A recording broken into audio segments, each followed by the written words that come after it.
Bonjour Ange. Bon après-midi, Thérèse. Bon après-midi Ange. Comment vas-tu ce soir? Par la grâce du Seigneur de gloire Jésus-Christ, ça va et toi-même? Je vais bien par la grâce de Jésus-Christ, merci. Ange, si tu le veux bien, nous parlerons ce matin de complexité. À cet égard, permets-moi de saluer l'héritage intellectuel d'Edgar Morin, le père de la pensée complexe, dont les travaux ont jeté un éclairage particulier sur le problème de l'organisation de la connaissance. Tu le sais, même les plus considérés parmi nous ont fait naufrage par rapport à l'organisation de la connaissance dans la matière du salut et ont sombré dans le piège du réductionnisme à travers la barbarie du légalisme et de l'antinomisme. Il m'a donc semblé important que tu puisses revenir de façon exhaustive sur l'ordre et la hiérarchie des normes du salut, afin que le peuple de Dieu soit édifié sur ces choses que l'œil n'a point vues, que l'oreille n'a point entendues, et qui ne sont point montées au cœur de l'homme, qui s'approprient de leur élection divine et de leur responsabilité dans le salut, sans tomber dans le relâchement. Tu as donc la parole, Ange. Merci. Merci, Thérèse, pour l'opportunité que tu m'offres cet après-midi d'aborder le sujet de l'ordre et de la hiérarchie des normes du salut. Alors, poser, Thérèse, la question de l'ordre et de la hiérarchie des normes du salut revient en fait à poser le problème de l'organisation de la connaissance sotériologique. La sotériologie entendue comme le discours sur le salut. Il s'agit à la réalité des problèmes célèbres de la prédestination, lesquels ont troublé, tu l'as dit, plusieurs, même les plus considérés d'entre nous, et continuent d'en troubler. À cet égard, le Seigneur de gloire Jésus-Christ dira à Nicodème, le docteur d'Israël, alors si vous ne croyez pas quand je vous ai parlé des choses terrestres, comment croirez-vous quand je vous parlerai des choses célestes? Et l'apôtre Paul poussera la hardiesse jusqu'à dire, et tu l'as dit Thérèse, mais comme il est écrit, ce sont des choses que l'œil n'a point vues, que l'oreille n'a point entendues, et qui ne sont point montées au cœur de l'homme. Des choses que Dieu a préparées pour ceux qui l'aiment. Dieu ne les a révélées, chers frères et sœurs bien-aimés, par l'Esprit, car l'Esprit sonde tout, même les profondeurs de Dieu. Écrira à ce propos l'apôtre Paul. Je me propose donc, Thérèse, au cours de la présente conférence, d'apporter le conseil de Dieu au peuple de Dieu sur une série de questions et préoccupations, en l'occurrence, comment les élus de Dieu sont-ils sauvés? Comment Dieu sauve-t-il son peuple qu'il aime de toute éternité? Quel est le rôle de Dieu dans le salut de son peuple? Quelle est la responsabilité des élus de Dieu dans leur salut? Quelle est la place de la souveraineté de Dieu dans le salut de son peuple? Que doit faire l'élu de Dieu pour hériter la vie éternelle? Quelle est la place des bonnes œuvres dans le salut des élus de Dieu? N'y a-t-il pas de contradiction entre la souveraineté de Dieu dans le salut et la responsabilité des élus de Dieu? Comment la souveraineté de Dieu dans le salut et la responsabilité des élus de Dieu s'accordent-elles? Y a-t-il une égalité au sens de l'horizontalité entre les normes du salut? Ou au contraire, y a-t-il plutôt un ordre, ou pour mieux dire, une hiérarchie au sens de la verticalité entre les principes du salut? La souveraineté de Dieu est-elle compatible avec la liberté de la volonté de l'homme? La souveraineté de Dieu n'anéantit-elle pas la liberté de la volonté de l'homme? Y a-t-il une égalité au sens de l'horizontalité entre les normes de la liberté, ou plutôt une hiérarchie au sens de la verticalité? La prédestination des élus de Dieu au salut ne rend-elle pas superflue la nécessaire persévérance des saints? Autrement dit, les élus de Dieu sont-ils plus excellents que le monde? Autrement dit, ont-ils un mérite dans leur salut? En d'autres termes, à qui reviennent les mérites dans le salut du peuple de Dieu?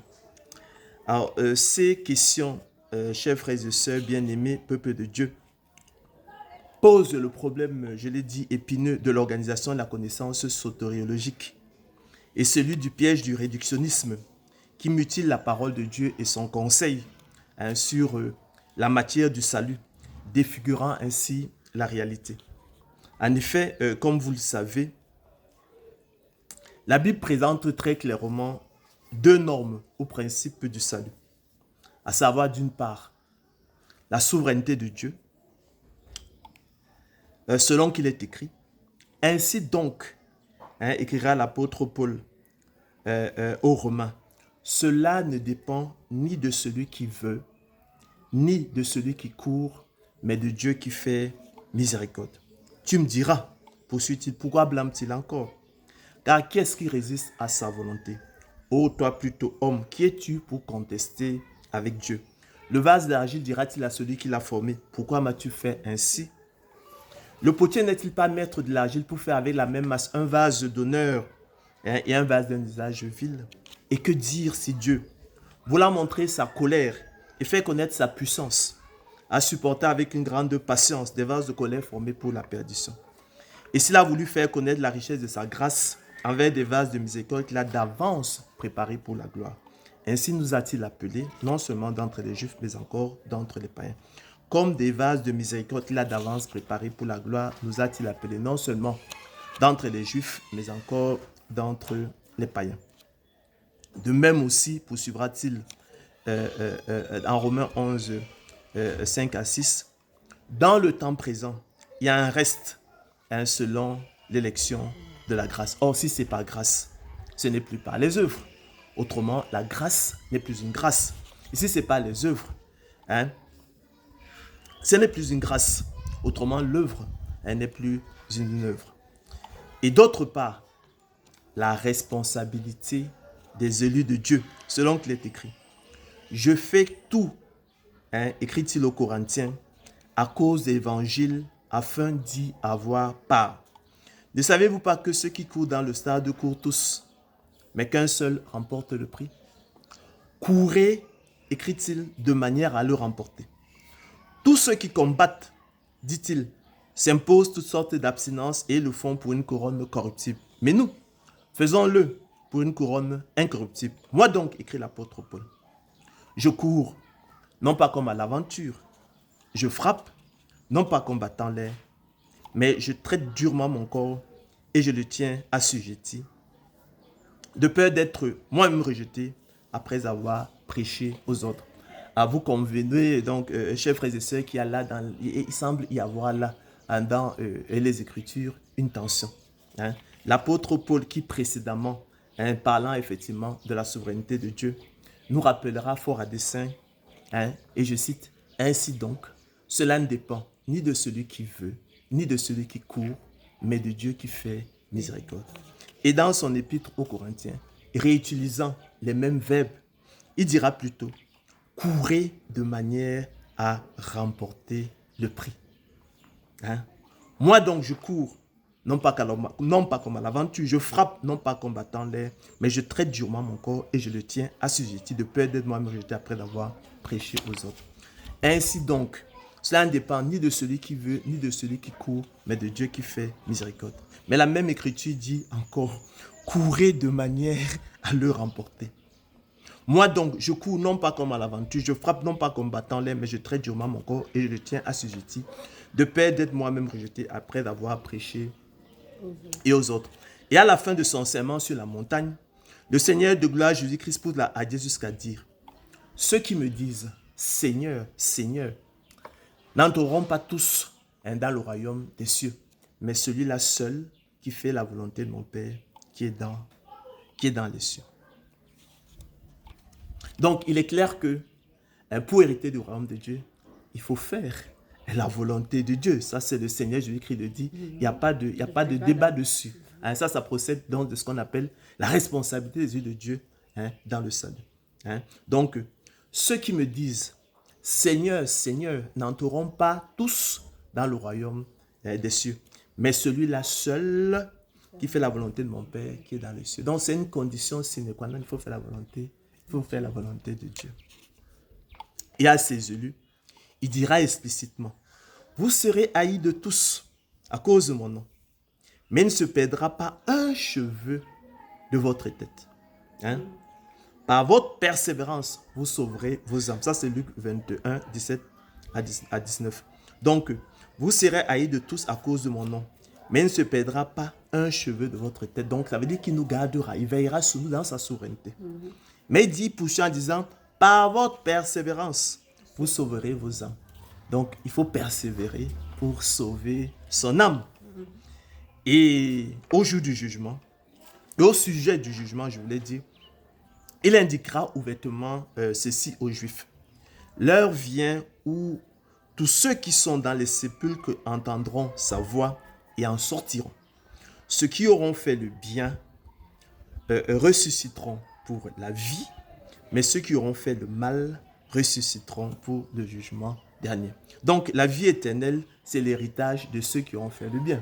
À la résurrection, hein, ceux qui auront fait le bien hériteront la vie éternelle. En revanche, il dit clairement que ceux qui auront fait le mal iront en enfer. Donc, et au sujet du jugement, le Seigneur indiquera ouvertement aux Juifs. L'heure vient où tous ceux qui sont dans les sépulcres entendront sa voix et en sortiront. Ceux qui auront fait le bien ressusciteront pour la vie, mais ceux qui auront fait le mal ressusciteront pour le jugement dernier. Donc là, il nous parle très clairement, effectivement, de la responsabilité de l'homme dans le salut. Mais n'oublions pas que, effectivement, la responsabilité de l'homme dans le salut, ça c'est l'une des normes du salut. Mais on a précédemment parlé aussi de la souveraineté de Dieu, hein, selon qu'il est écrit, qui est l'autre norme du salut ou l'autre principe du salut. Ainsi donc, cela ne dépend ni de celui qui veut, ni de celui qui court, mais de Dieu qui fait miséricorde. Donc il y a là incontestablement une tension. Et elle a renversé effectivement plusieurs, ça a constitué des pierres d'achoppement pour plusieurs, hein, des rochers de scandale. Hein, les gens n'ont pas pu effectivement harmoniser la parole de Dieu. Et parlant même de la souveraineté de Dieu, hein, l'apôtre Paul, dans son épître aux Romains, dira que le dessein d'élection de Dieu subsiste sans dépendre des œuvres et par la seule volonté de celui qui appelle.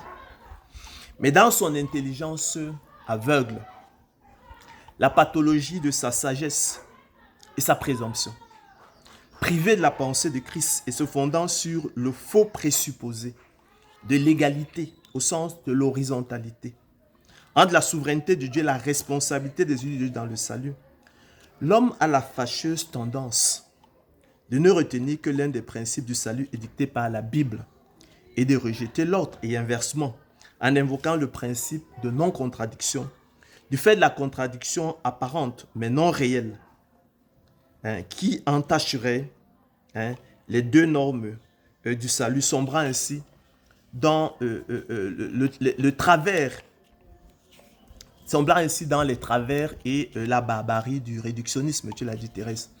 Mode mutilant d'organisation de la connaissance, incapable de reconnaître et d'appréhender la complexité de la science de Dieu, hein, selon qu'il est écrit. Et là, ce sont les propos du psalmiste. Que tes pensées, ô Dieu, me semblent impénétrables. On devrait avoir cette humilité-là plutôt que de faire des commentaires et parler et affirmer que la parole de Dieu est oui et non, qu'il y a des contradictions entre les saintes lettres. Que tes pensées, ô Dieu, me semblent impénétrables. Que le nombre en est grand. Si je les compte, elles sont plus nombreuses que les grains de sable. Une science aussi élevée au-dessus de ma portée, elle est trop élevée pour que je puisse la saisir. Ô profondeur de la richesse, de la sagesse et de la science de Dieu. Que ses jugements sont insondables et ses voies incompréhensibles. Car qui a connu la pensée du Seigneur ou qui a été son conseil, qui a connu la pensée du Seigneur pour l'instruire. Nous devons donc aller humblement au pied du Seigneur et lui demander d'ouvrir notre intelligence et de nous révéler effectivement ces choses cachées, difficiles. Nous ne devons pas avoir la prétention d'obscurcir les voies de Dieu en parlant sans les comprendre de merveilles, hein, que nous ne connaissons, que nous n'envisageons même pas. Or nous, hein, écrit l'apôtre Paul aux Corinthiens, nous avons la pensée de Christ. Et comme le fait remarquer très justement Edgar Morin dans son introduction à la pensée complexe, le tout est dans la partie qui est dans le tout.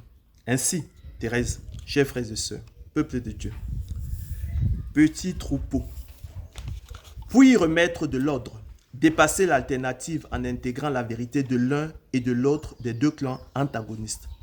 Il ne suffira de discerner qu'à la vérité, il n'y a point d'égalité, au sens de l'horizontalité, entre la souveraineté de Dieu et la responsabilité des élus de Dieu dans le salut, mais plutôt une inégalité, un ordre, une hiérarchie, au sens de la verticalité, d'où aussi la hiérarchie des normes sotériologiques, avec au sommet de l'échelle la souveraineté de Dieu et au bas de l'échelle la responsabilité des élus de Dieu.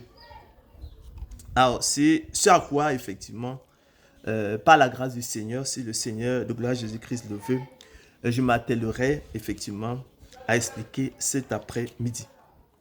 Ainsi, dans sa souveraineté, selon le bon plaisir de sa volonté, son propre dessein, le conseil de sa volonté, sans tenir compte de quelques capacités humaines, ou pour mieux dire, en raison précisément de l'absolue incapacité de l'homme, dans sa mort spirituelle, à venir au Seigneur de gloire Jésus-Christ, comme l'atteste la parabole des conviés, encore appelée plaisamment la parabole des excuses, relatée par Luc, en Luc 14, 15 à 25, et usant alors de son droit souverain de faire de son bien ce qu'il veut, à la manière du maître de la maison dans la parabole des ouvriers loués à différentes heures, le distribuant gratuitement à des impies qui n'y ont point droit, au regard de leur vie d'impiété et d'iniquité marquée par le péché. Dieu, appelant qui il appelle, faisant grâce à qui il fait grâce, et miséricorde à qui il fait miséricorde, et ayant compassion de qui il a compassion, fait le don de l'esprit, le don de la nouvelle naissance et le don de la foi à ces seuls élus qui l'aiment de toute éternité en vue du salut, comme le client donne le pourboire dans un restaurant ou un hôtel selon qu'il est écrit. Et nous sommes dans l'épître de Paul aux Éphésiens. Dieu nous a élus, chers frères et sœurs, peuple de Dieu, petit troupeau du Seigneur, écrit l'apôtre Paul, avant la fondation du monde. Dieu nous a choisis avant la fondation du monde pour que nous soyons saints et irrépréhensibles devant lui. Nous ayant prédestinés dans son amour à être ses enfants d'adoption par Jésus-Christ, selon le bon plaisir de sa volonté, à la louange de la gloire de sa grâce, qu'il nous a accordée en son bien-aimé. Nous sommes aussi devenus héritiers et ont été prédestinés, suivant la résolution de celui qui opère toutes choses d'après le conseil de sa volonté, afin que nous servions à la louange de sa gloire, nous qui d'avance avons espéré en Christ.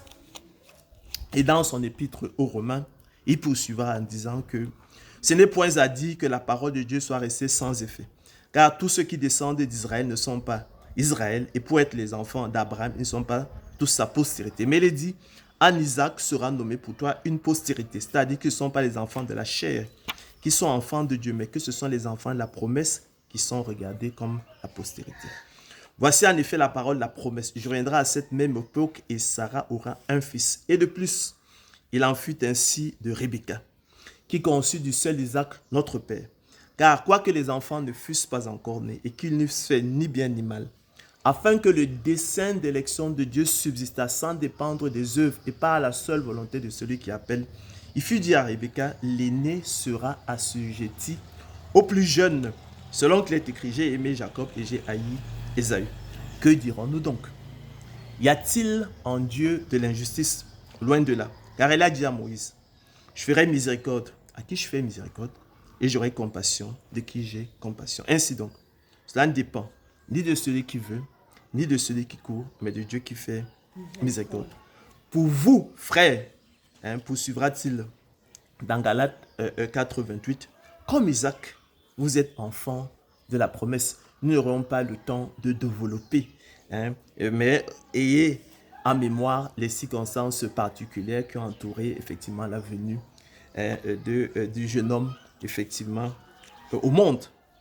Nous savons du reste, dira-t-il dans son épître aux Romains, que toute chose concourt au bien de ceux qui aiment Dieu, de ceux qui sont appelés selon son dessein. Car ceux qu'il a connus d'avance, ceux qu'il a aimés d'avance, ceux qu'il a choisis d'avance, il les a aussi prédestinés à être semblables à l'image de son Fils, afin que son Fils fût le premier-né entre plusieurs frères.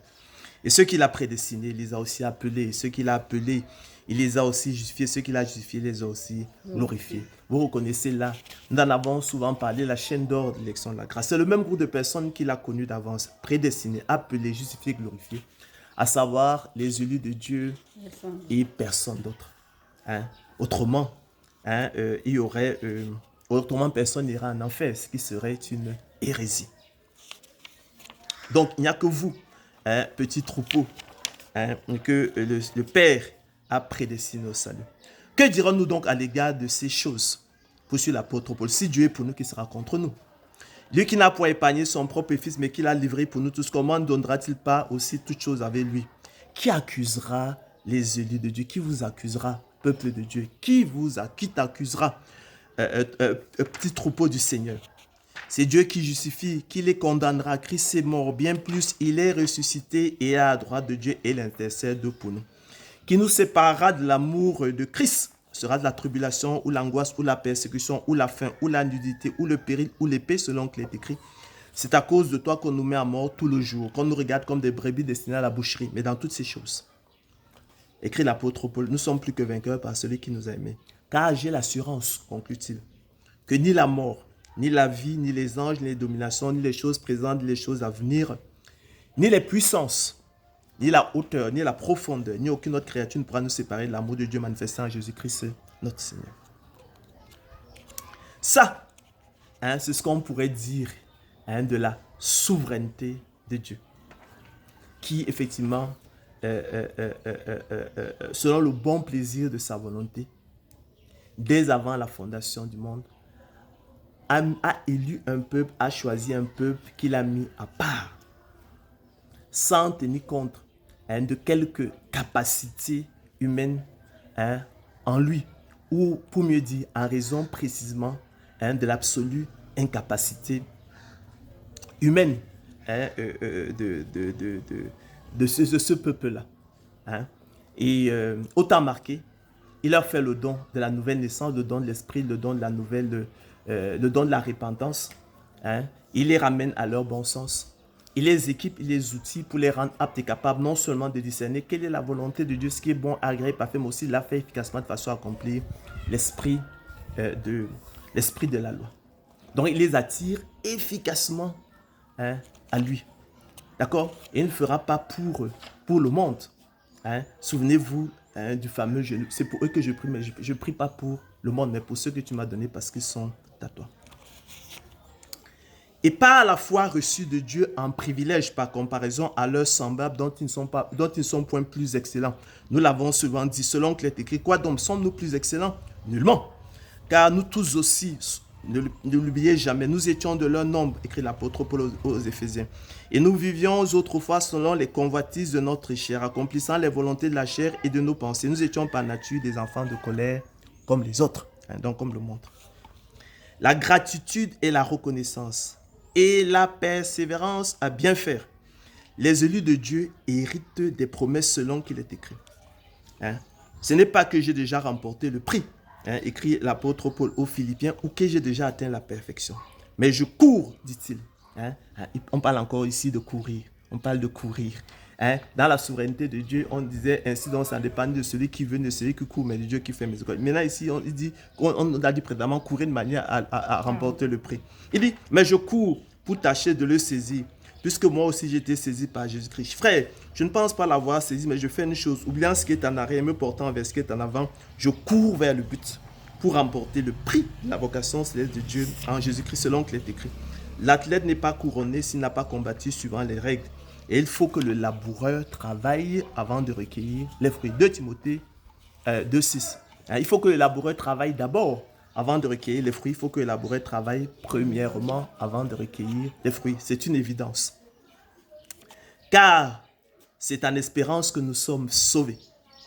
Or, l'espérance qu'on voit n'est plus espérance. Qu'on voit, peut-on l'espérer encore, mais si nous espérons ce que nous ne voyons pas, nous l'attendons avec persévérance.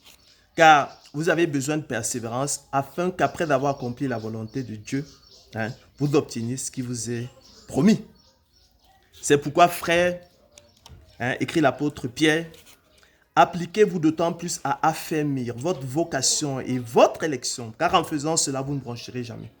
C'est ainsi, en effet, que l'entrée dans le royaume éternel de notre Seigneur et Sauveur Jésus-Christ vous sera pleinement accordée. Mes frères, écrira l'apôtre Jacques, que sert-il à quelqu'un de dire qu'il a la foi s'il n'a pas les œuvres? La foi peut-elle le sauver? Le don de la foi peut-il le sauver? La semence de Dieu peut-elle le sauver? Il en est ainsi de la foi, du don de la foi, la semence de Dieu en nous. Chers frères et sœurs, peuple de Dieu, petit troupeau, si elle n'a pas les œuvres, elle est morte en elle-même, elle est inutile. Veux-tu savoir, ô homme vain, que la foi sans les œuvres est inutile, que le don de la foi sans les œuvres est inutile, que la semence de Dieu sans les œuvres est inutile?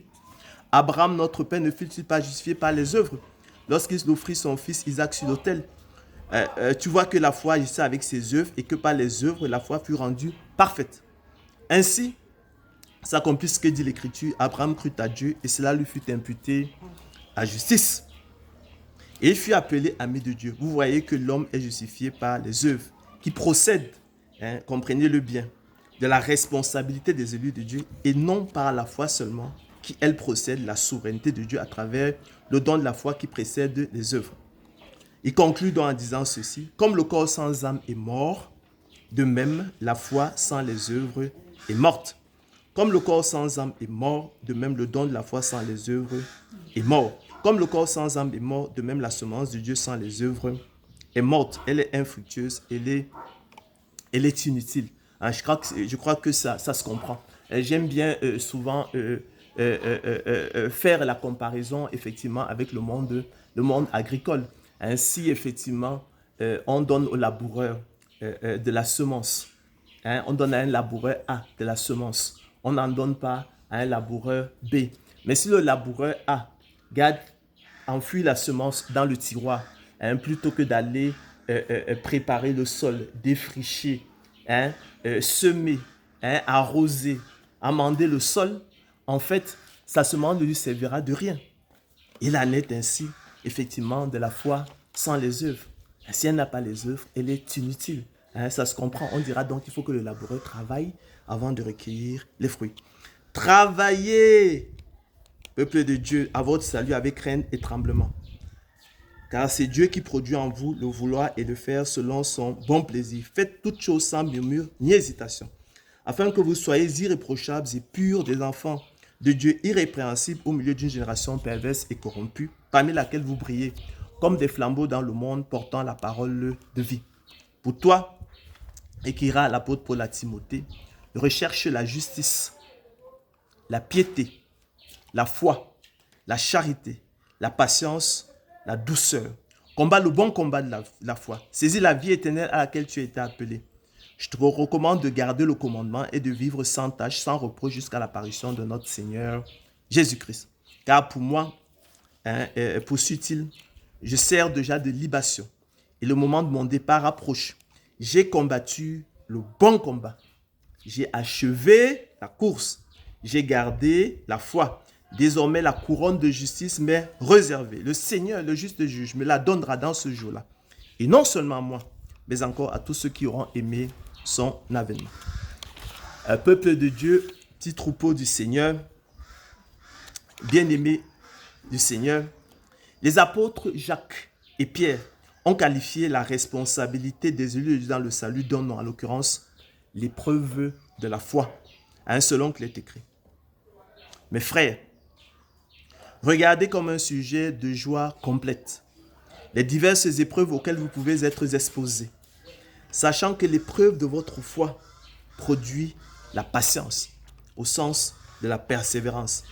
Mais il faut que la patience, il faut que la persévérance accomplisse parfaitement son œuvre, afin que vous soyez parfaits et accomplis sans faillir en rien. Quoique maintenant, puisqu'il le faut, vous soyez attristés pour un peu de temps par diverses épreuves, renchérit l'apôtre Pierre, afin que l'épreuve de votre foi, plus précieuse que l'or périssable, qui cependant est éprouvée par le feu, ait pour résultat la louange, la gloire et l'honneur. Lorsque Jésus-Christ apparaîtra, lui que vous aimez sans l'avoir vu, en qui vous croyez sans le voir encore, vous réjouissant d'une joie ineffable et glorieuse, parce que vous obtiendrez le salut de vos âmes pour prix de votre foi. C'est dire, peuple de Dieu, bien-aimé du Seigneur, que le pèlerinage de l'élu de Dieu sur cette terre de ténèbres appelée à la destruction est semblable à une épreuve sportive. Comprenez-le. L'épreuve de 100 mètres, l'épreuve du 200 mètres, du 400 mètres, du 2000 mètres, l'épreuve de marathon, de cyclisme, de cross, tout ce que vous pouvez imaginer, dont il doit, par la persévérance, sortir vainqueur afin de remporter la couronne de vie, la couronne de justice, qu'est le salut et la vie éternelle réservée aux vainqueurs, selon qu'il est écrit. À celui qui vaincra, dit le Seigneur Jésus-Christ, je donnerai à manger de l'arbre de vie qui est dans le paradis de Dieu. Nous sommes engagés, chers frères et sœurs, dans une épreuve, dans un combat. Sois fidèle jusqu'à la mort et je te donnerai la couronne de vie. Celui qui vaincra n'aura pas à souffrir la seconde mort, qui est l'état ardent de feu et de soufre. Celui qui vaincra, je ferai asseoir avec moi sur mon trône comme moi j'ai vaincu et je me suis assis avec mon Père sur son trône. Celui qui persévérera jusqu'à la fin sera sauvé. Il nous faut persévérer. Il te faut persévérer. À cet égard, peuple de Dieu, bien-aimé du Seigneur, rappelons que la persévérance est l'action de persévérer, la qualité, la conduite d'une personne qui persévère. Le verbe persévérer pour sa part signifie continuer de faire, d'être ce que l'on a résolu par un acte de volonté renouvelé. L'apôtre Paul, restant sur le même thème que les apôtres Jacques et Pierre, qualifie pour sa part la responsabilité des élus dans le salut d'un autre nom voisin, en l'occurrence le combat de la foi. Le bon combat de la foi, selon qu'il est écrit. Combat, le bon combat de la foi, écrira l'apôtre Paul à Timothée.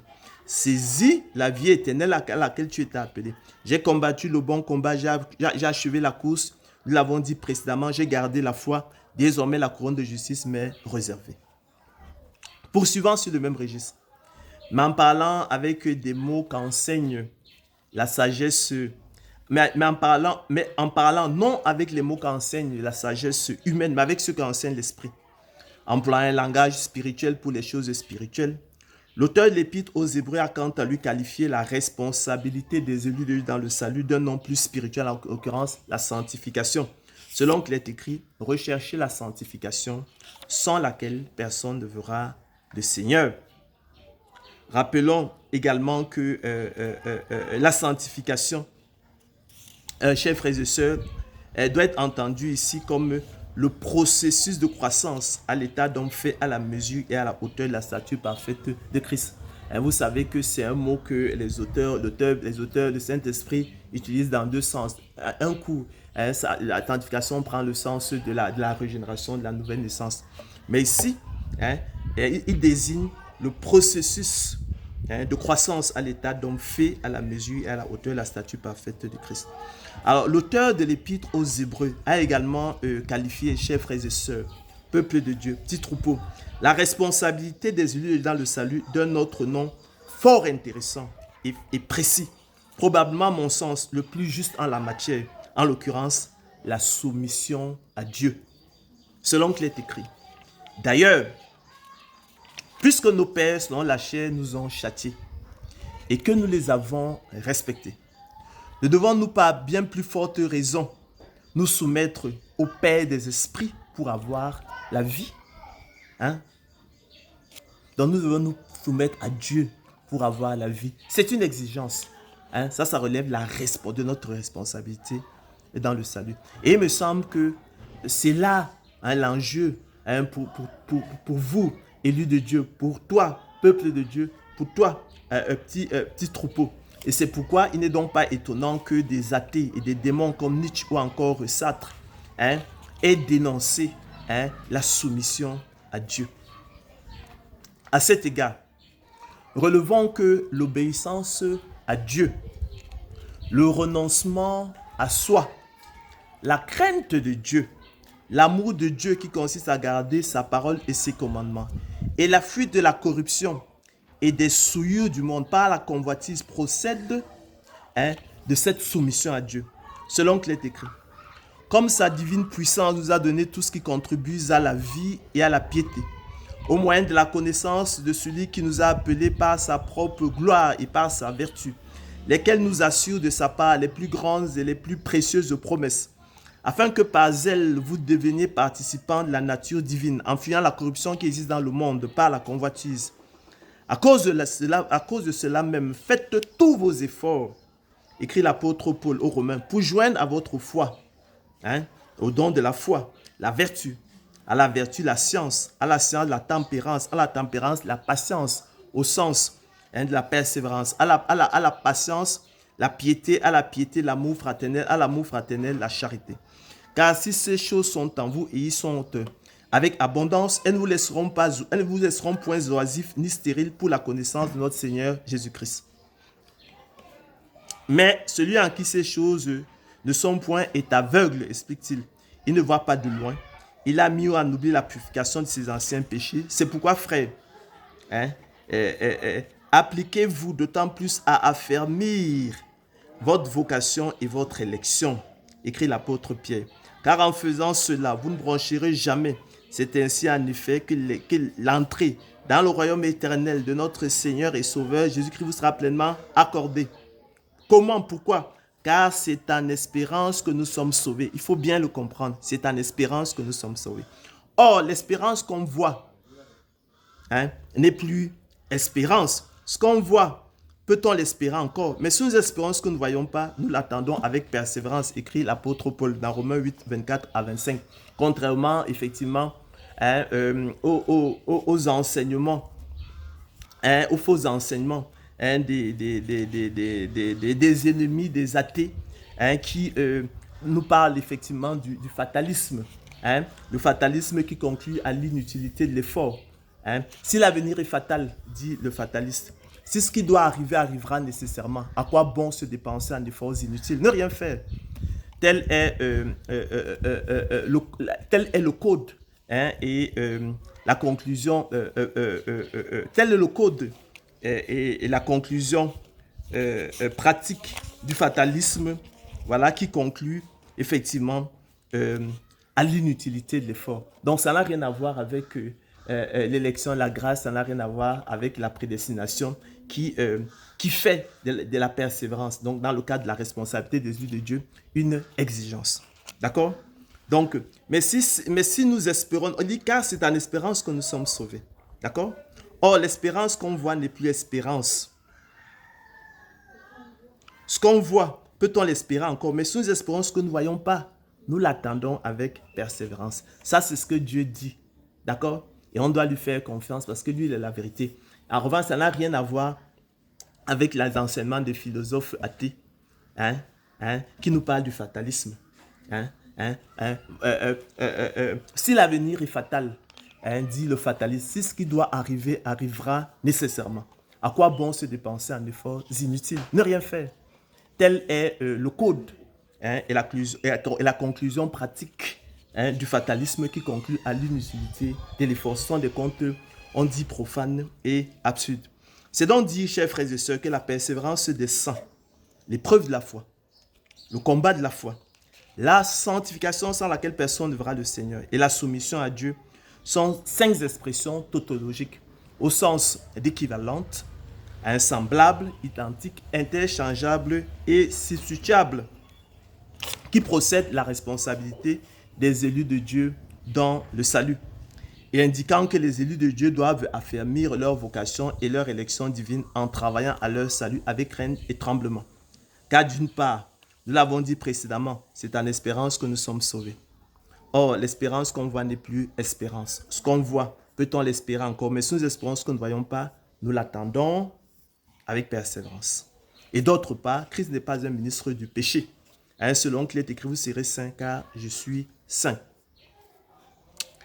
Alors, mais maintenant, élus de Dieu, peuple de Dieu, petit troupeau, nous avons été dégagés de la loi. Ça aussi, il faut le comprendre. Étant morts à cette loi sous laquelle nous étions retenus, de sorte que nous servons dans un esprit nouveau et non selon la lettre qui a vieilli. Car, comme vous le savez, la lettre tue, mais l'esprit vivifie. Selon qu'il est écrit. Nous savons que tout ce que dit la loi, écrit l'apôtre Paul aux Romains, elle le dit afin que toute bouche soit fermée et que tout le monde soit reconnu coupable devant Dieu. Car nul ne sera justifié devant lui par les œuvres de la loi, puisque c'est par la loi que vient la connaissance du péché. Mais maintenant, sans la loi, chers frères et sœurs, peuple de Dieu, est manifestée la justice de Dieu à laquelle rendent témoignage la loi et les prophètes.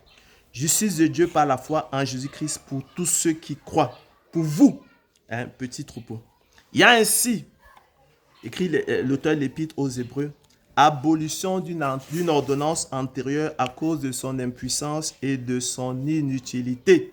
Car la loi n'a rien amené à la perfection et introduction d'une meilleure espérance par laquelle nous approchons de Dieu. Vous êtes séparés de Christ. Vous tous qui cherchez la justification dans la loi. Vous êtes déchus de la grâce, écrit l'apôtre Paul aux Galates.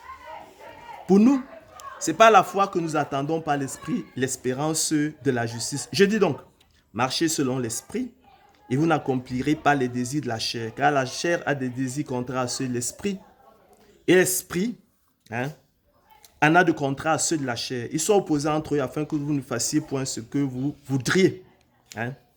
Si vous êtes conduits par l'esprit, vous n'êtes point sous la loi. Ceux qui sont à Jésus-Christ, conclut-il, ont crucifié la chair avec ses passions et ses désirs. Si nous vivons par l'esprit, marchons aussi par l'esprit, selon qu'il est écrit. L'heure vient, et elle est déjà venue, où les vrais adorateurs adoreront le Père en esprit et en vérité, car ce sont là les adorateurs que le Père demande. Dieu est esprit, il faut que ceux qui l'adorent en esprit et en vérité, selon qu'il est écrit. Tu aimeras le Seigneur ton Dieu de tout ton cœur, de toute ton âme, de toute ta pensée et de toutes tes forces. Et tu aimeras ton prochain comme toi-même. De ces deux commandements, ne le diront jamais assez, dépendent toute la loi et les prophètes. C'est plus que tous les holocaustes et tous les sacrifices. Par ailleurs, bien-aimés, nous qui sommes morts au péché, comment vivrions-nous encore dans le péché? C'est contraire effectivement à l'esprit de la régénération. Sachant que notre vieil homme a été crucifié avec Christ afin que le corps du péché fût détruit, pour que nous ne soyons plus esclaves du péché, car celui qui est mort est libre du péché. Quiconque est né de Dieu ne pratique pas le péché parce que la semence de Dieu demeure en lui, parce qu'il est né de Dieu. Parce que tout ce qui est né de Dieu triomphe du monde. Et la victoire qui triomphe du monde, c'est notre foi. Autrement dit, chers frères et sœurs, la pratique du péché est contraire à la régénération. Ainsi, dans sa souveraineté, et par le moyen du don de la foi, qui n'est pas un don universel, retenez-le bien, mais le privilège des seuls élus de Dieu. Votre privilège, peuple de Dieu. Ton privilège, petit troupeau. Selon qu'il est écrit. Il vous a été fait la grâce par rapport à Christ de croire en lui. Philippiens 1, 29. Donc, il vous a été fait le privilège par rapport à Christ de croire en lui. Dieu est le déclencheur exclusif du salut et son moteur efficace selon qu'il est écrit. C'est par grâce que vous êtes sauvés par le moyen de la foi. Par le moyen du don de la foi. Et cela ne vient pas de vous, c'est le don de Dieu précisément. Ce n'est point par les œuvres afin que personne ne se glorifie, car nous sommes son ouvrage. Il a été créé en Jésus-Christ pour de bonnes œuvres que Dieu a préparées d'avance afin que nous les pratiquions. Et dans leur responsabilité, à la faveur du don de la foi qui est leur privilège, par gratitude et reconnaissance, et la persévérance a bien fait. Les élus de Dieu sont ouvriers avec Dieu et héritent du salut. Mais Dieu, comprenez-le bien, dans sa souveraineté, je l'ai dit, est au sommet de l'échelle et les élus de Dieu, dans leurs responsabilités, sont au bas de l'échelle. Ainsi, chers frères et sœurs, il n'y a pas d'égalité au sens de l'horizontalité, partant de contradiction entre la souveraineté de Dieu et la responsabilité des élus de Dieu. Mais bien plutôt une inégalité, un ordre, une hiérarchie au sens de la verticalité. La hiérarchie des normes sotériologiques. Et Dieu reste et demeure le déclencheur exclusif du salut et son moteur efficace par le moyen du don de la foi qu'il n'accorde qu'à ses élus selon sa miséricorde, selon qu'il est écrit. Car nous sommes son ouvrage, ayant été créés en Jésus-Christ pour de bonnes œuvres que Dieu a préparées d'avance afin que nous les pratiquions. Dans son amour, sa bonté et sa grâce, Il sauve ses élus selon l'élection de la grâce, la justice sans les œuvres et la prédestination sans le bon plaisir de sa volonté. Relevons que ces trois expressions sont tautologiques au sens d'équivalentes, semblables, identiques, interchangeables et substituables. Je l'ai dit précédemment, Thérèse, il n'est pas inintéressant de relever également que de par l'impératif de la persévérance des saints, selon qu'il est écrit, il faut que le laboureur travaille avant de recueillir les fruits. 2 Timothée 2,6, il faut que le laboureur travaille d'abord avant de recueillir les fruits. Il faut que le laboureur travaille premièrement avant de recueillir les fruits. La prédestination des élus de Dieu au salut selon le bon plaisir de la volonté de Dieu se distingue radicalement du conte profane et absurde du fatalisme, catégorie philosophique fictive qui a pour cause de ne rien faire et conclut à l'inutilité de l'effort. Si l'avenir est fatal, dit le fataliste, si ce qui doit arriver arrivera nécessairement, à quoi bon se dépenser en efforts inutiles? Ne rien faire. Telle est la conclusion pratique et le code du fatalisme qui conclut à l'inutilité de l'effort. Donc nous, dans la prédestination n'a rien à voir avec le conte profane et absurde du fatalisme, qui est une catégorie philosophique fictive. Alors, le Seigneur de gloire Jésus-Christ, à travers la parabole du semeur, souligne la nécessaire persévérance des saints. Votre nécessaire persévérance, la nécessaire persévérance du peuple de Dieu, ta nécessaire persévérance, petit troupeau du Seigneur, selon qu'il est écrit. Ce même jour, Jésus sortit de la maison et s'assit au bord de la mer. Une grande foule s'étant assemblée auprès de lui. Il monta dans une barque et il s'assit. Toute la foule se tenait sur le rivage et il leur parla en parabole sur beaucoup de choses et dit: un semeur sortit pour semer. Comme il semait, une partie de la semence tomba le long du chemin. Les oiseaux vinrent et la mangèrent. Une autre partie tomba dans les endroits pierreux, où elle n'avait pas beaucoup de terre. Elle leva aussitôt, parce qu'elle ne trouva pas un sol profond. Mais quand le soleil parut, elle fut brûlée et sécha, faute de racines. Une autre partie tomba parmi les épines.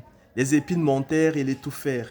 Une autre partie tomba dans la bonne terre et donna du fruit, du grain, un grain 100, un autre 60, un autre 30.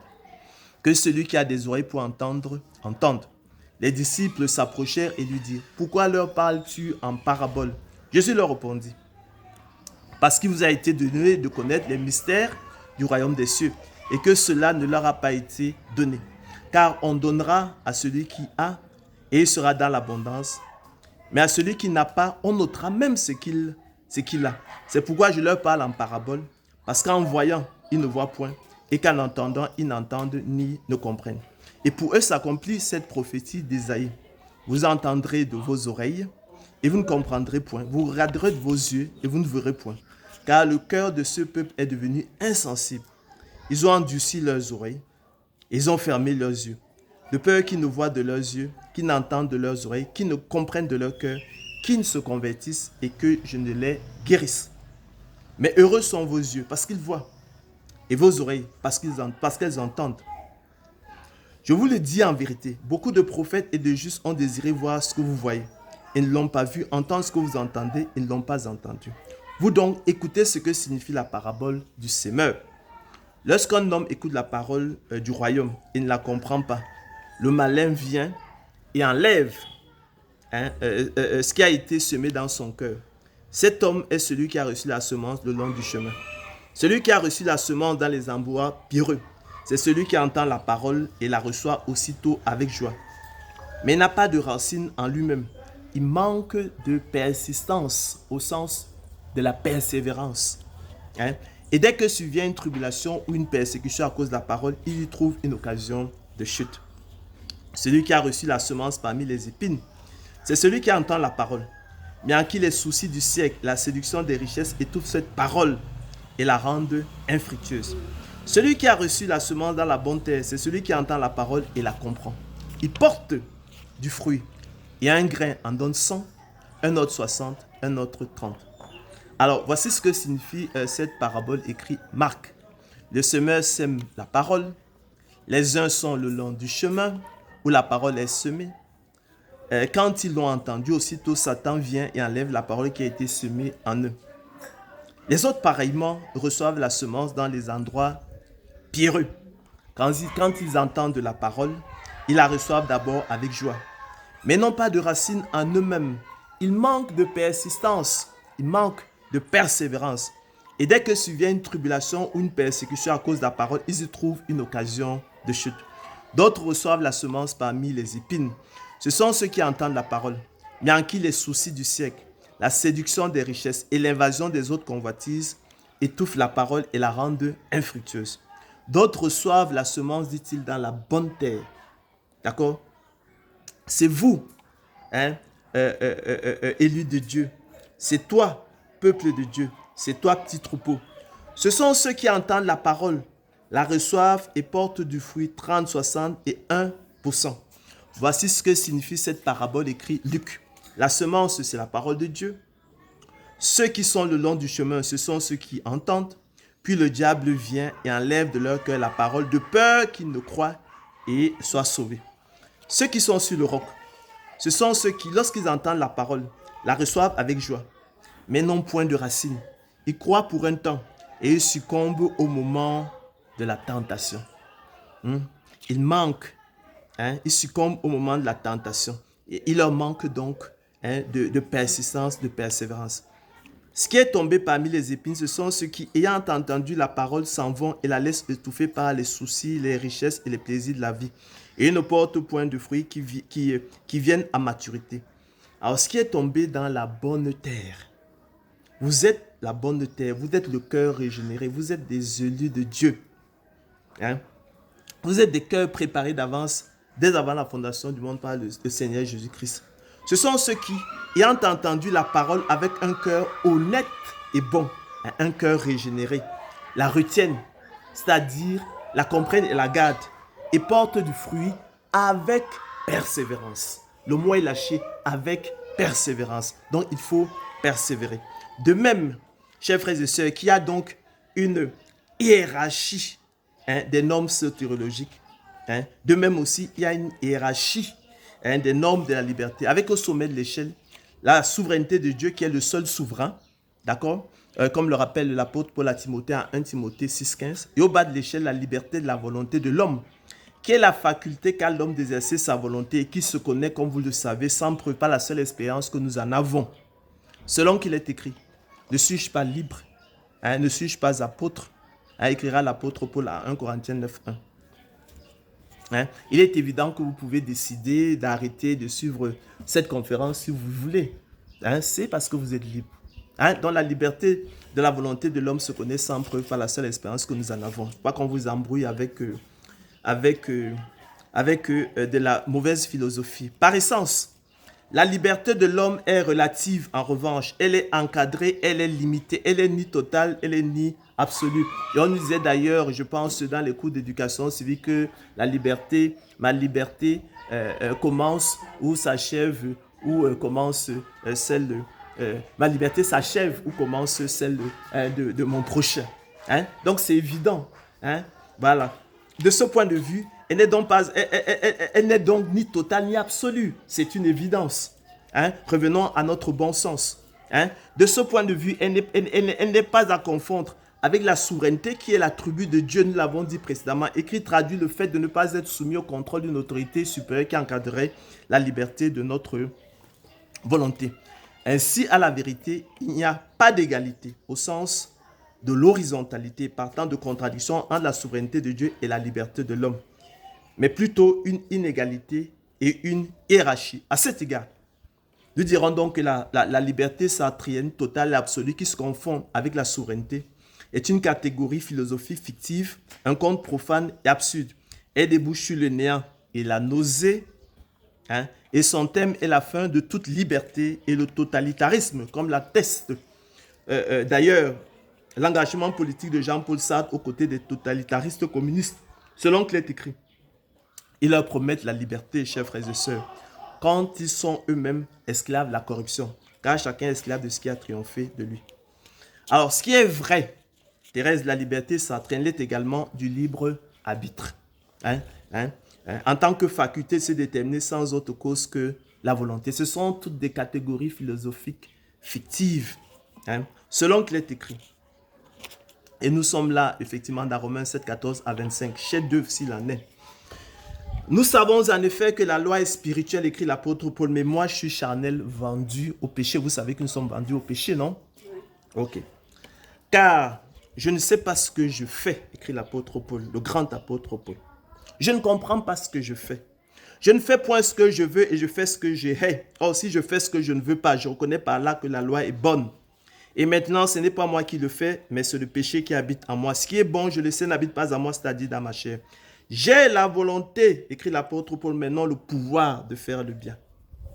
Car chose impossible à la volonté parce que le péché la rend sans force.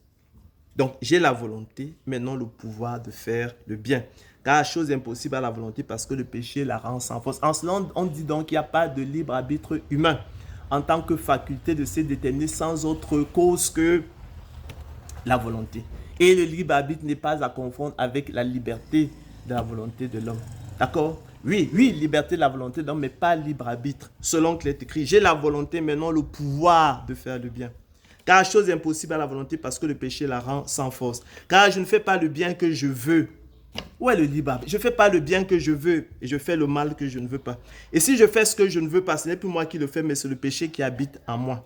D'accord? Notre volonté est captive du péché. Je trouve donc en moi cette loi. Quand je veux faire le bien, le mal est attaché à moi. Car je prends plaisir à la loi de Dieu selon l'homme intérieur. Mais je vois dans mes membres une autre loi qui dit qu'on la loi de mon entendement et qui me rend captif de la loi du péché qui est dans mes membres. Misérable que je suis. Sentez votre misère, sentez votre indignité. Qui me délivra du corps de cette mort? Grâce soit rendue à Dieu par Jésus-Christ notre Seigneur. Ainsi donc moi-même je suis par l'entendement esclave de la loi de Dieu. Et je suis par la chair esclave de la loi du péché. C'est pourquoi aussi, et à juste titre, peuple de Dieu, Martin Luther opposa aux apôtres du libre arbitre la notion du self-arbitre pour indiquer que le libre arbitre humain est esclave du péché et n'a donc à la vérité aucune réalité. Et c'est cela le conseil de Dieu sur la question et la vérité. Le reste n'est que séduction. On ne dira jamais assez. Ainsi donc, Dieu est souverain. Ou pour me dire, Dieu est le seul souverain.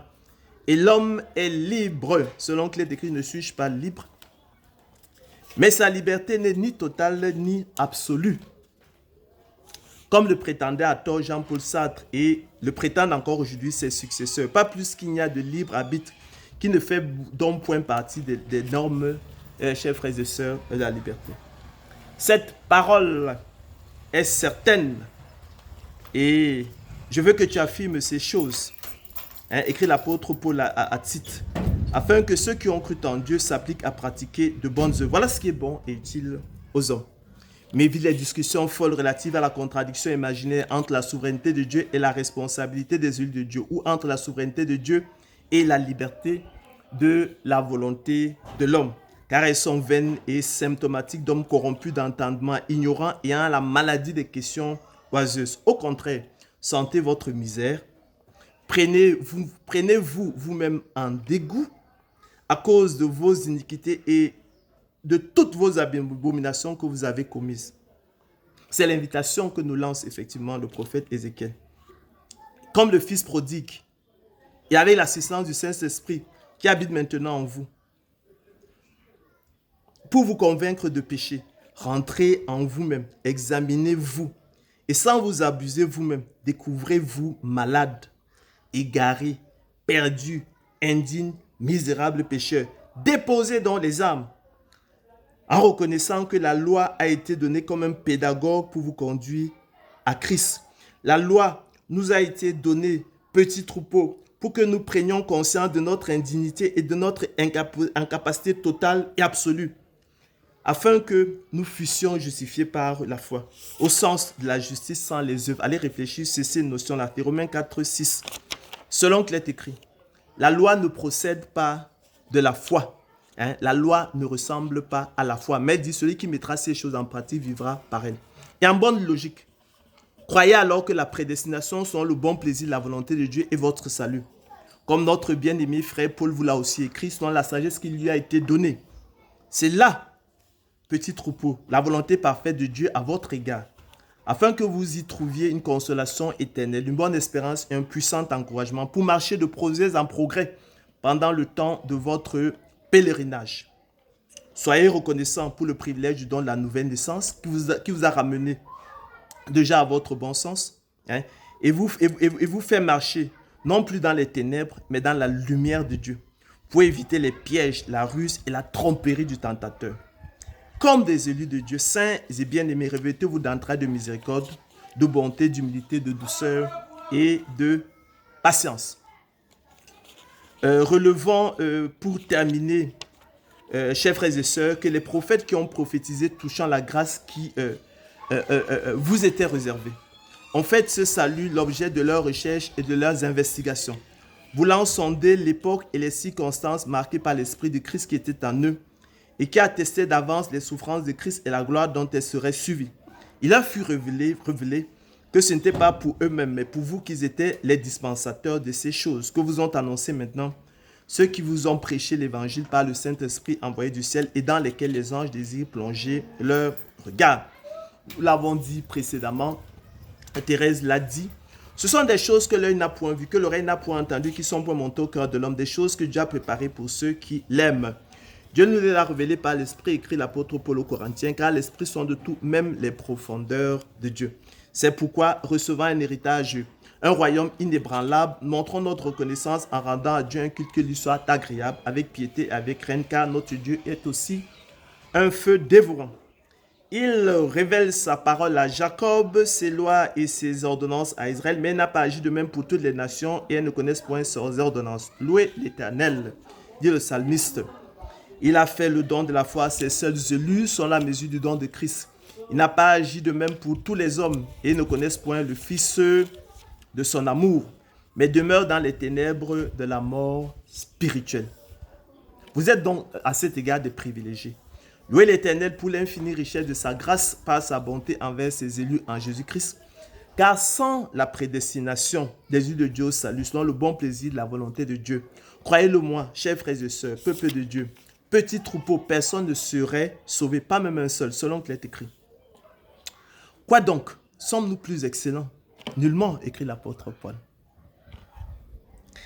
Car nous avons déjà prouvé que tous sont sous l'empire du péché, selon qu'il est écrit. Il n'y a point de juste, pas même un seul. Nul n'est intelligent, nul ne cherche Dieu. Tous sont égarés, tous sont pervertis, il n'en est aucun qui fasse du bien, pas même un seul. Leur gosier est un sépulcre ouvert, ils se servent de leur langue pour tromper, ils ont sous leurs lèvres un venin d'aspic. Leur bouche est pleine de malédiction et d'amertume, ils ont les pieds légers pour répandre le sang. La destruction et le malheur seront sur leur route, ils ne connaissent pas le chemin de la paix, la crainte de Dieu n'est pas devant leurs yeux. Petit troupeau, peuple de Dieu, bien-aimé du Seigneur, la hiérarchie des normes du salut et des normes de la liberté constitue, croyez-moi, la clé de compréhension de la doctrine biblique du salut. Privés de cette clé, certains trouvent des contradictions imaginaires entre les saintes lettres au sujet de la doctrine du salut, estimant notamment que les apôtres Paul et Jacques se contredisent. Ce qui amena Martin Luther, dans une lamentable sortie de piste, à qualifier l'épître de Jacques d'épître de paille. Or, à la lumière de la hiérarchie des normes du salut et des normes de la liberté, il est évident qu'il n'en est rien. Nous l'avons expliqué. Mais bien plus tôt, le Saint-Esprit, à travers les épîtres de ces deux apôtres, vise simplement deux buts indifférents, dans le double objectif de s'attaquer aux erreurs manifestes de deux clans antagonistes, pris au piège du réductionnisme, en l'occurrence le légalisme et l'antinomisme. En effet, chers frères et sœurs, par la plume de l'apôtre Jacques, qui pourrait bien être enterré à celle de Paul, le Saint-Esprit cherche à corriger l'erreur répandue antinomienne qui consiste à l'écoute de la bonne nouvelle de la prédestination, à sombrer dans le relâchement du fatalisme et le péché qui nous enveloppe si facilement, en oubliant la nécessaire persévérance des saints. Selon qu'il est écrit, il faut que le laboureur travaille avant de recueillir les fruits. C'est ainsi qu'on va entendre des inepties du genre sauver une fois, sauver pour toujours. Hein? Ce sont des doctrines venues de l'enfer.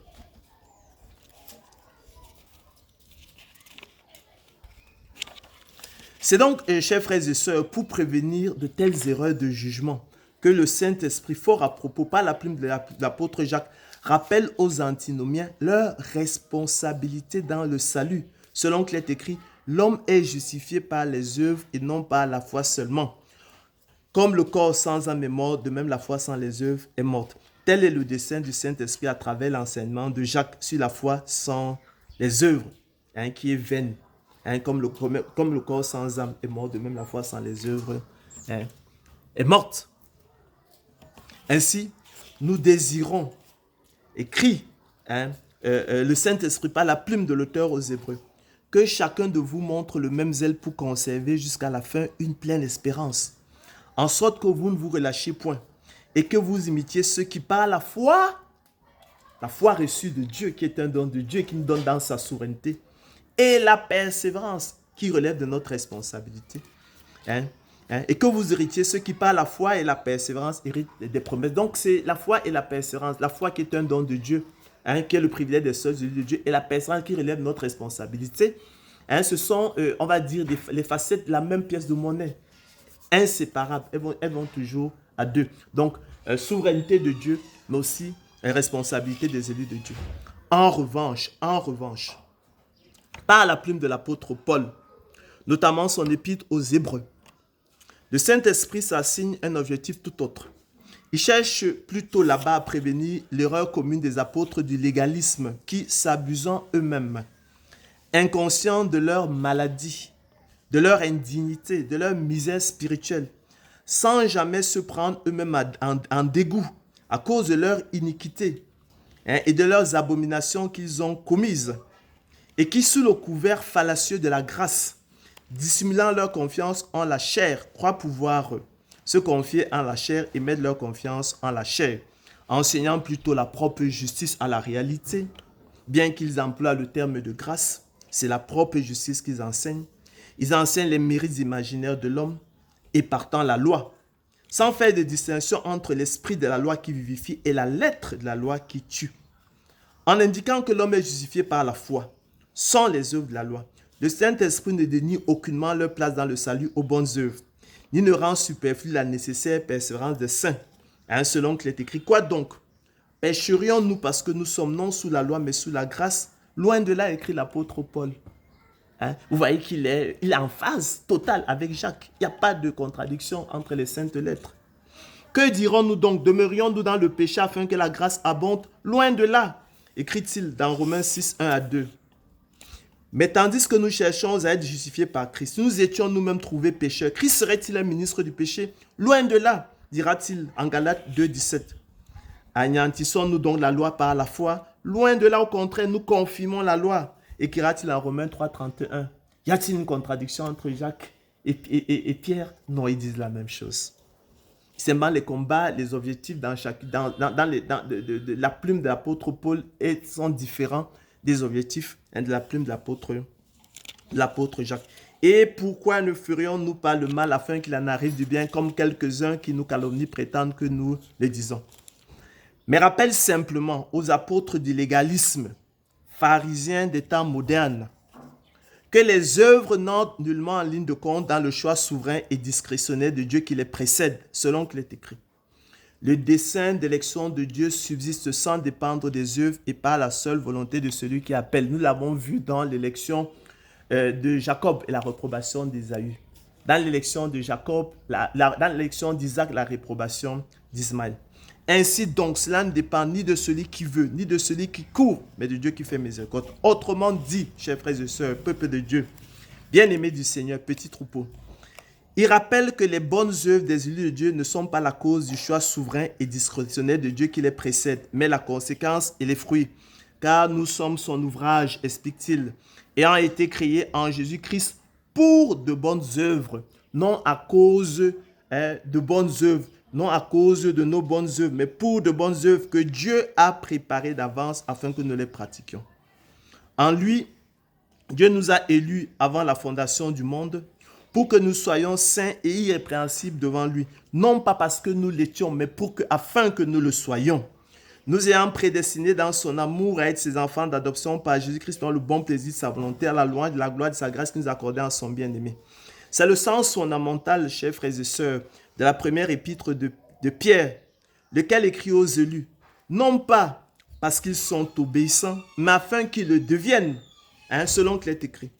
Pierre, apôtre de Jésus-Christ, à ceux qui sont étrangers dispersés dans le Pont, la Galatie, la Cappadoce, l'Asie, la Bithynie, et qui sont élus selon la préscience de Dieu le Père, par la sanctification de l'Esprit, afin qu'ils deviennent obéissants. Vous comprenez ça? Afin qu'ils deviennent obéissants. C'est le but de notre élection divine, c'est pour que nous devenions obéissants. Ce n'est pas parce que nous le sommes, c'est pour que nous devenions obéissants. Il nous ramène à notre bon sens. Il nous fait le don de l'esprit, il nous fait le don de la nouvelle naissance. C'est pour que nous devenions obéissants. Ce n'est pas parce que nous l'étions, non. Non, c'est pour que nous le soyons. Et qu'il participe à l'aspersion du sang de Jésus-Christ, que la grâce et la paix vous soient multipliées. Ainsi, chers frères et sœurs, c'est Dieu qui distingue ses élus. C'est Dieu qui te distingue, ma sœur. C'est Dieu qui te distingue, mon frère. C'est ce qu'il faudrait retenir. Et cela parle au moyen du don de la foi dont il a privé le monde. Je ne prie pas pour le monde, dira-t-il. C'est pour eux que je prie. Je ne prie pas pour le monde, mais pour ceux que tu m'as donnés parce qu'ils sont à toi. Ce n'est pas seulement pour eux que je prie, mais encore pour tous qui croient en moi par leur parole. En conséquence, ce don. L'homme n'a aucun mérite dans son salut. Cela doit être clair. Contrairement à ce qu'enseigne à tort le légalisme, pharisianisme des temps modernes et les légalistes pharisiens des temps modernes, selon qu'il est écrit. Car qui est-ce qui te distingue? Qu'as-tu que tu n'aies reçu? Si tu l'as reçu, pourquoi te glorifies-tu comme si tu ne l'avais pas reçu? Ce mystère est grand, Thérèse. Ce mystère est grand. Un petit troupeau, peuple de Dieu, bien-aimé du Seigneur. Je dis cela au sujet de la prédestination. Ainsi, rendons grâce au Père qui nous a rendus capables d'avoir part à l'héritage des saints dans la lumière, qui nous a délivrés de la puissance des ténèbres et nous a transportés dans le royaume du Fils de son amour, en qui nous avons la rédemption, la rémission des péchés.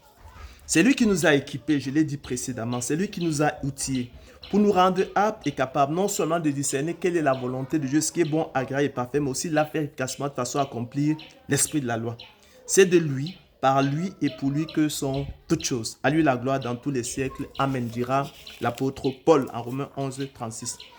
Ainsi, chers frères et sœurs, peuple de Dieu, bien-aimés du Seigneur, le Seigneur de gloire Jésus-Christ indiquera-t-il à ses disciples, ce n'est pas vous qui m'avez choisi les premiers, mais moi, je vous ai choisi le premier et je vous ai établi afin que vous alliez et que vous portiez du fruit et que votre fruit demeure, afin que ce que vous demanderez au Père à mon nom, il vous le donne. Je vous ai choisi le premier du milieu du monde.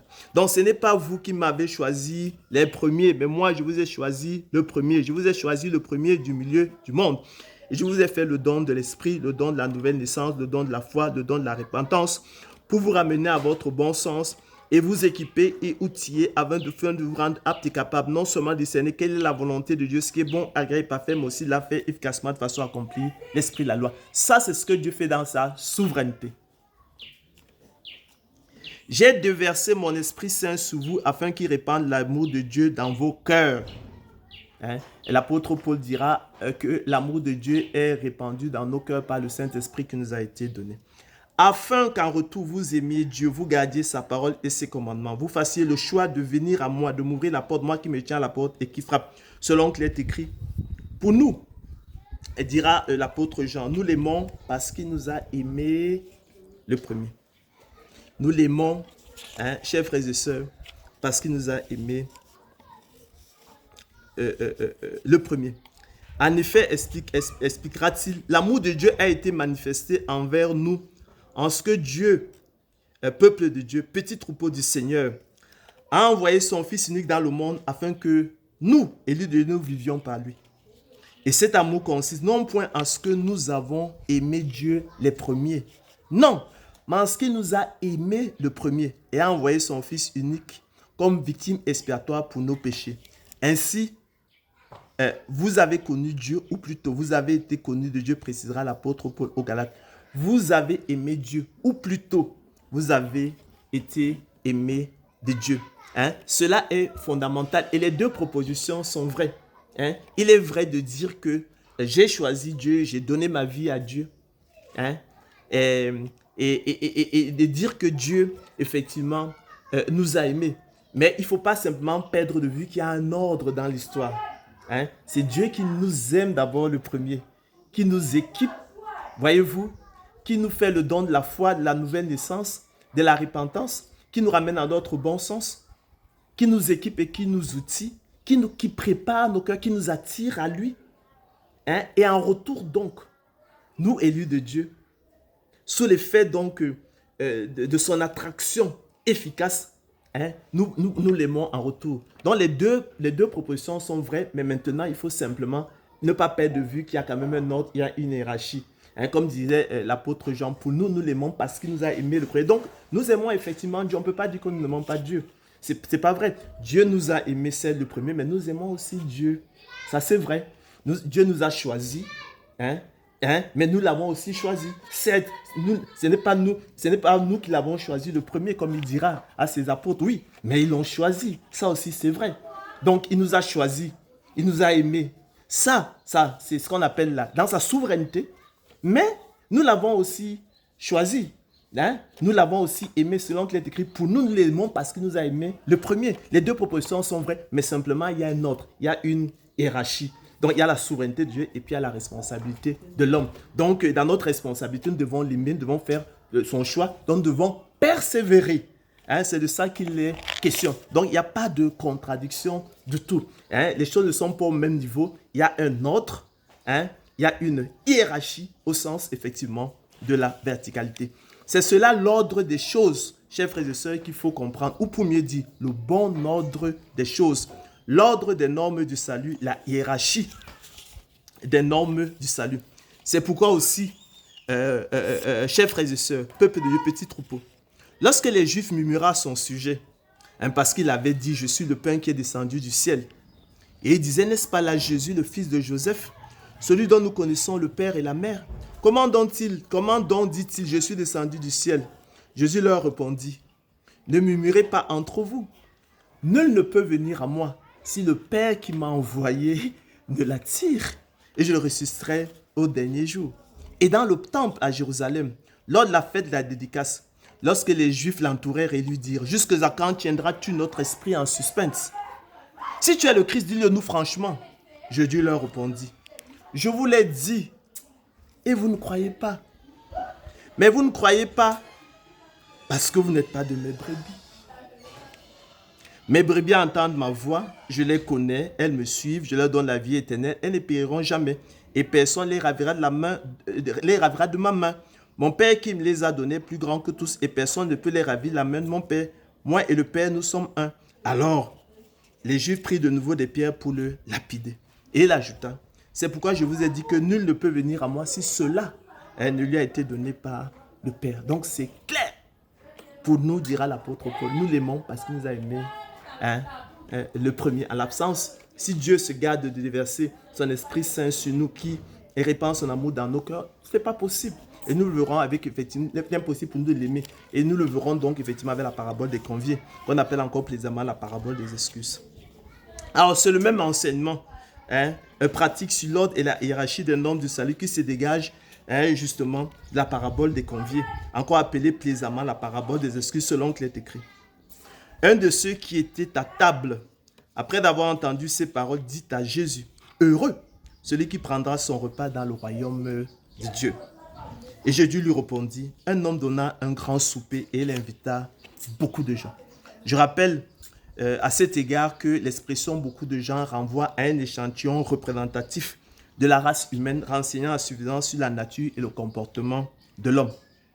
À l'heure du souper, il envoya son serviteur dire aux conviés, « Venez, car tout est déjà prêt. » Mais tous unanimement se mirent à s'excuser. C'est ça qu'on parle de la parabole des excuses. Le premier lui dit, « J'ai acheté un champ et je suis obligé d'aller le voir. Excuse-moi, je te prie. » Un autre dit, « J'ai acheté 5 paires de bœufs et je vais les laisser. Excuse-moi, je te prie. Un autre dit, je viens de me marier, c'est pourquoi je ne puis aller. Le serviteur de retour apporta ces choses au maître. Alors le maître de la maison, irrité, dit à son serviteur, va promptement dans les places et dans les rues de la ville et amène ici les pauvres, les estropiés, les aveugles et les boiteux. Alors vous voyez que les estropiés, les aveugles, les boiteux, en fait, ils ne peuvent même pas, ils peuvent rien faire. Ça symbolise leur incapacité, ils ne peuvent rien faire. Et les amener, ça veut dire, en fait, c'est les porter, les contraindre à entrer, comme vous le verrons dans la suite.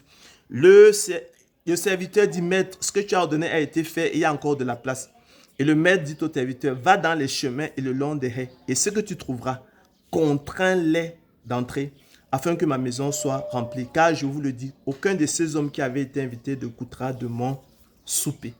D'accord? Donc vous voyez ici, notamment il y a eu l'occasion de commenter cette parabole, que la foi en Jésus-Christ n'est pas un attribut de l'homme animal. C'est pourquoi effectivement, tous sans exception, tous sans exception, tous unanimement s'est mis à s'excuser. Ils ont refusé la grâce de Dieu. Personne ne veut l'invitation de Dieu. Personne ne veut venir, ne veut répondre à l'invitation du Seigneur Jésus-Christ. Et le don de la foi n'est pas un don universel. Donc, nous voyons ici que il fera le don de la foi, le don de l'esprit. Il va attirer efficacement que, voyez-vous, ceux qui, effectivement, ont été invités par la suite, ceux qui sont allés prendre le serviteur de le Saint-Esprit pour les amener, pour les contraindre à entrer dans la maison.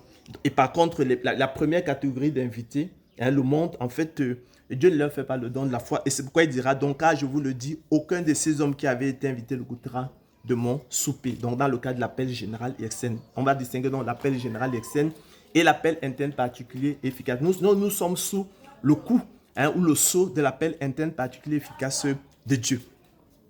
Je ne vais pas rentrer dans ces choses parce qu'on va s'éloigner en fait de l'objectif en fait de notre présente conférence. C'est pourquoi aussi je dirais simplement que dans ces lamentations devant l'Éternel, le prophète Jérémie pouvait-il déclarer « Fais-nous revenir à toi, ô Éternel, et nous reviendrons ». Lamentation 5, 21. La version Le Semeur est plus explicite encore selon qu'il est écrit « Ah, fais-nous revenir à toi, ô Éternel, pour que nous revenions ». C'est l'équivalent de ce que l'apôtre Jean disait dans sa première épître. Pour nous, nous l'aimons parce qu'il nous a aimés le premier. Donc, il y a un ordre dans ces choses-là. Il y a un ordre. Voilà, il y a un ordre. Il y a une hiérarchie. D'accord? Ainsi, chers frères et sœurs, et comme l'indiquera l'apôtre Paul aux Galates, vous avez connu Dieu, ou plutôt vous avez été connu de Dieu. Vous avez aimé Dieu, ou plutôt vous avez été connu de Dieu. L'apôtre Paul, il rectifie. Les deux propositions sont vraies. Vous avez aimé Dieu,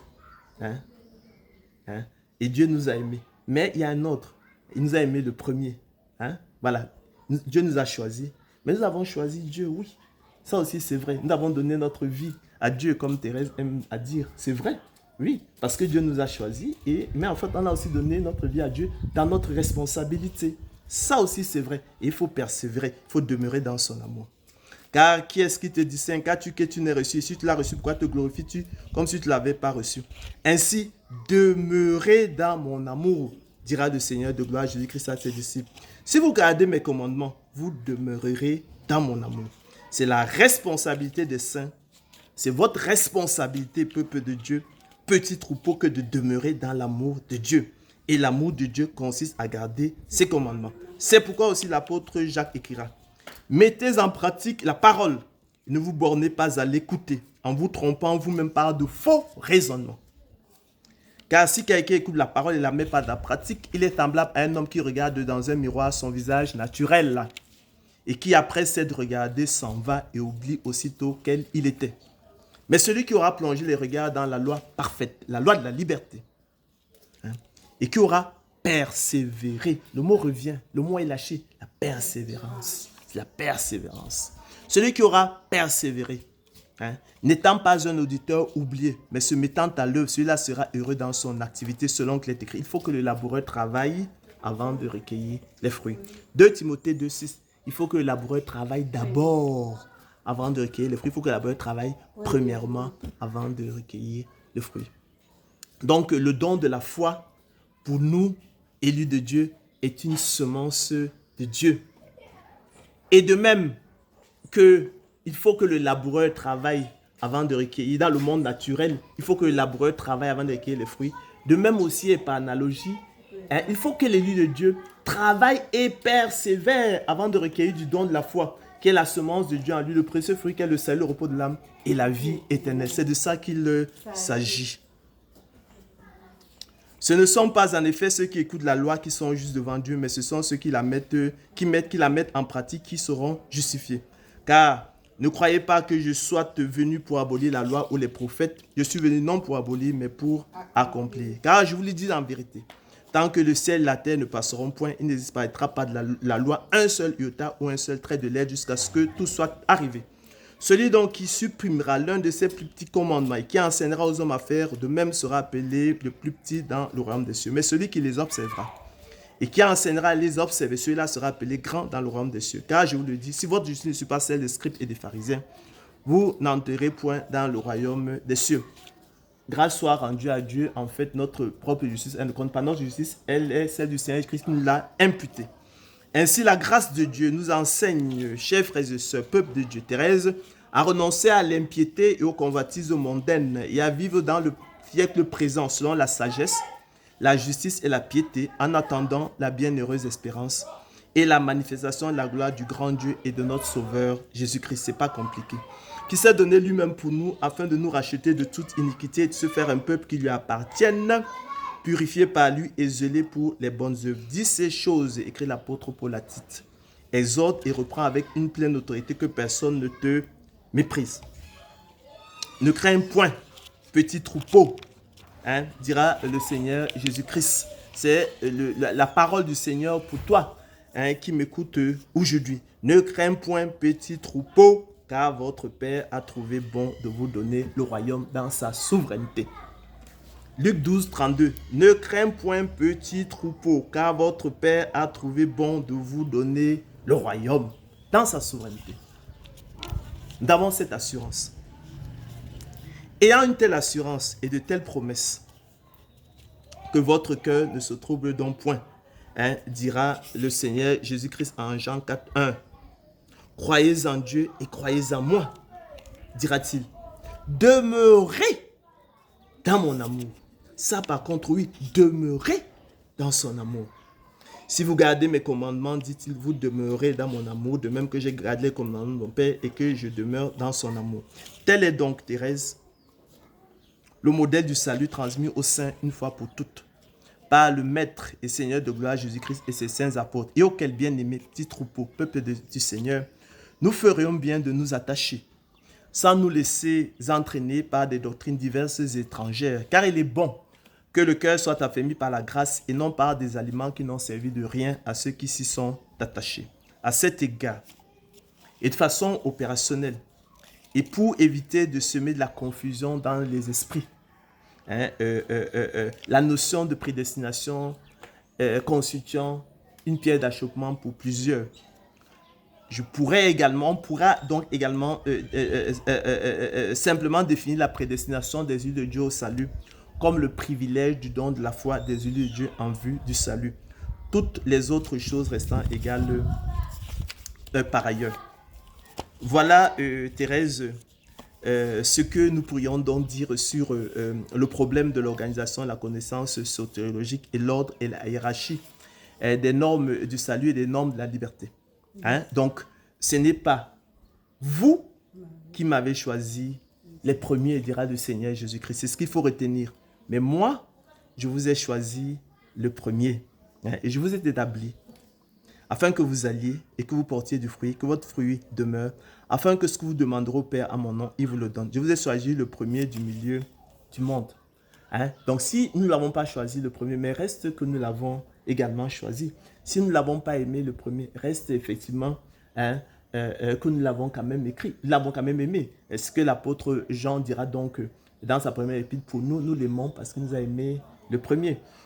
Donc, si nous ne lui avons pas donné nos vies le premier, reste effectivement que nous lui avons quand même donné notre vie. Et c'est ça notre responsabilité. Il y a donc la souveraineté de Dieu qui nous a aimé le premier, qui nous a choisi le premier, qui s'est intéressé à nous le premier. Mais il y a aussi notre responsabilité. Nous avons choisi Dieu en retour. Hein, nous l'avons aimé, nous avons fait son choix, nous lui avons donné notre vie. Ces deux propositions sont vraies, mais simplement, il faut savoir qu'il y a un ordre. Il faut respecter cet ordre. C'est ça qu'on appelle donc l'ordre et la hiérarchie et des normes du salut. Pour nous, dira donc l'apôtre Paul, nous l'aimons parce qu'il nous a aimés le premier. C'est ce que ça veut dire, tout simplement. Et nous l'avons choisi parce qu'il nous a choisi le premier. Par comparaison au monde. Il nous a choisi par comparaison au monde. Ne l'oubliez pas. Hein? C'est pour eux que je prie, dira-t-il. C'est pour eux que je prie pas pour le monde. Mais pour ceux que tu m'as donnés. Parce qu'ils sont à toi. Ce n'est pas seulement pour eux que je prie, mais encore pour ceux qui croient en moi par leur parole. En effet, l'amour de Dieu a été manifesté envers nous en ce que Dieu a envoyé son Fils unique dans le monde afin que nous vivions par lui. Cet amour consiste non point, peuple de Dieu, en ce que nous avons aimé Dieu les premiers. D'accord? Mais en ce qu'il nous a aimé le premier et a envoyé son Fils unique comme victime expiatoire pour nos péchés. C'est de la sorte que nous avons connu Dieu, ou plutôt, pour bien parler, que effectivement nous avons été connus de Dieu. Donc, c'est ainsi que vous avez connu Dieu, ou plutôt que vous avez été connu de Dieu, précisera l'apôtre Paul aux Galates. C'est ainsi que vous avez aimé Dieu, ou plutôt que vous avez été aimé de Dieu. Donc, voilà en fait ce que nous pourrions dire effectivement voilà ce que nous pourrions dire au sujet effectivement de ce sujet qui relève finalement effectivement, Thérèse, de la complexité. Et nous ne remercierons jamais assez Edgar Morin pour avoir clarifié ces choses, Merci, pour avoir mis de la lumière. C'est moi, Thérèse, qui te remercie. Gloire soit au Seigneur, de gloire à Jésus-Christ et à lui seul. Amen.